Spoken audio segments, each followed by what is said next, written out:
Hi there, it's Sandy from Spiral Crafts and Workshops with another workshop to make that lovely little spider you just saw using this black clay and the yellow clay. So, we're outside today because it's too hot to be inside. We've got a little bit of traffic noise going on just over that way because we live on a main road, so I shall talk over the top of that and hope you can hear me. As always, if you like the video today, give us a thumbs up down below and don't forget to hit the subscribe button so you can see more of our videos every week as they come out. We're doing Halloween this week. It is a little bit early, I agree, but it'll be here sooner than you think. So we'll start with the spider. As crafters, sometimes it's good to have a head start and give yourself plenty of time to make stuff, especially since the clay needs to dry. But there are going to be other tutorials coming up later with the ghost, definitely a pumpkin and possibly a witch as well. So there will be other topics for Halloween coming up that you can have a look at and have a go at ready for the event. So if you want to make your spider into a keyring or a fridge magnet or even a mobile, check the link below for the Etsy link, and there's a load of really good value tutorials down there that you can pick up that show you how to look after your clay and how to make them into lots of different stuff. And just click through on that and have a look and see what you think. Now, where do we start? We take our black clay and we roll it into a ball.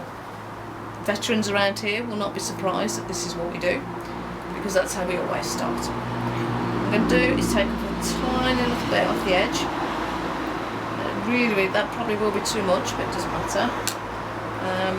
And then roll it back up into a ball. And then, surprise, surprise, roll it into a sausage. This just makes it easier to see where you want to cut. I've got my jumping clay tool here.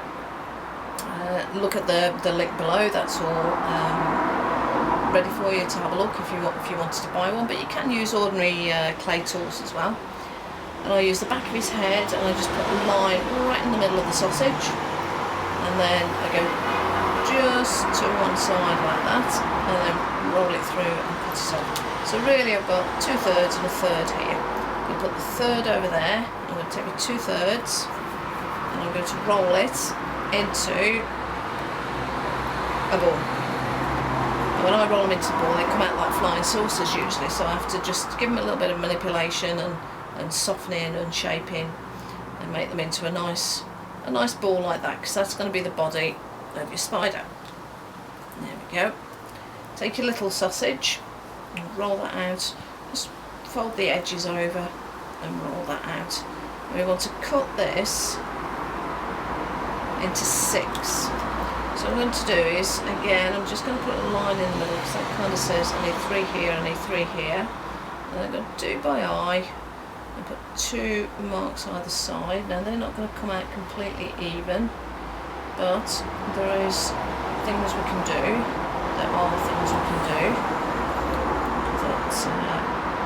that will make that okay.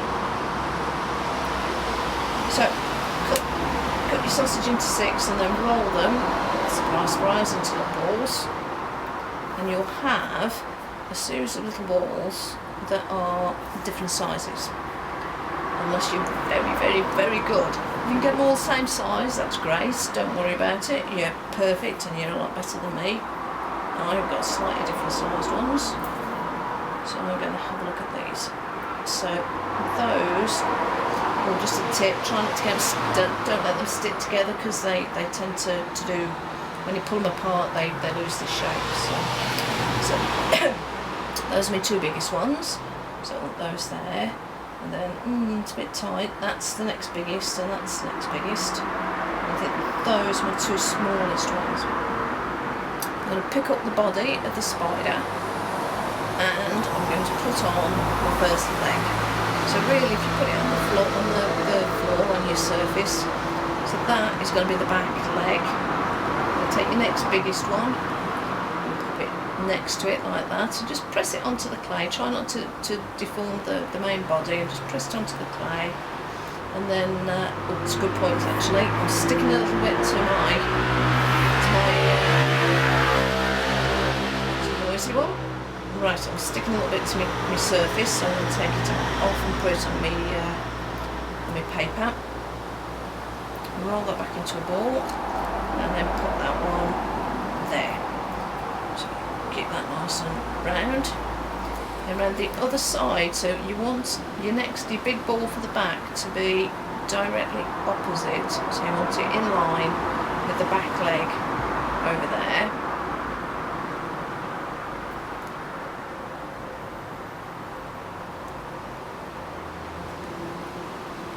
Okay.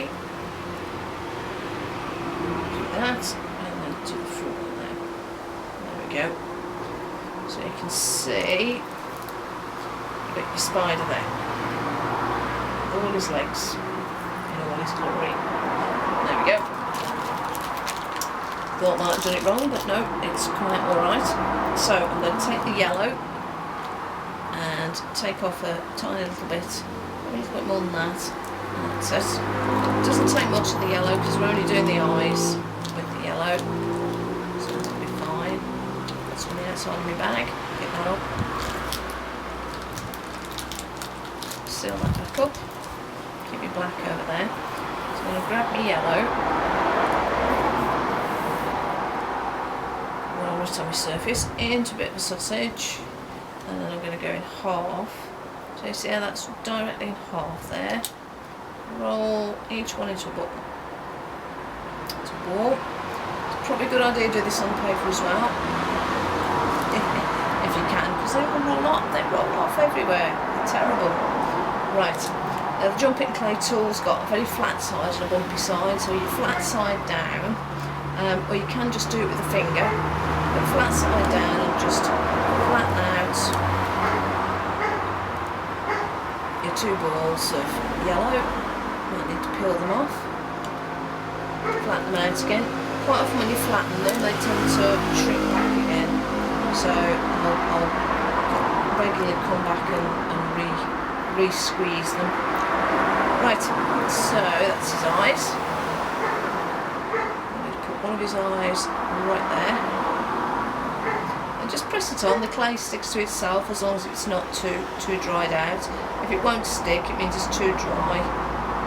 Let's pop a little bit of water on just to get it sorted out. So that's his eyes on.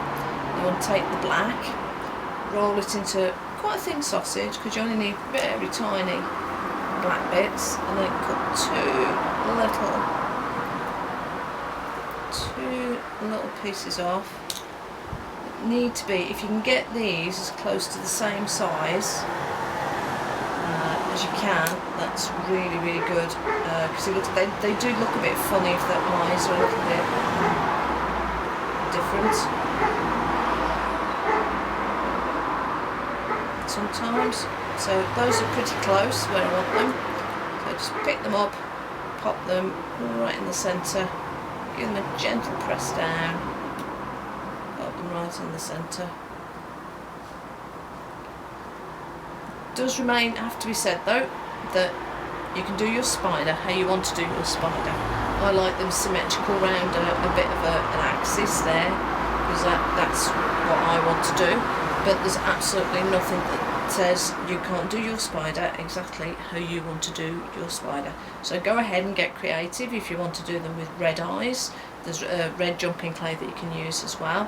If you want to use white, you certainly can.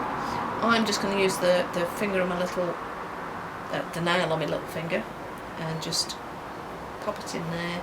Don't know whether you can see, it's just got a little bit of a smile there. And then I'm going to pop him back on his paper, and I'll find a window ledge for him and let him dry out. And that's it. That's your spooky Halloween spider, ready for the festivities at the end of October. Have fun making him.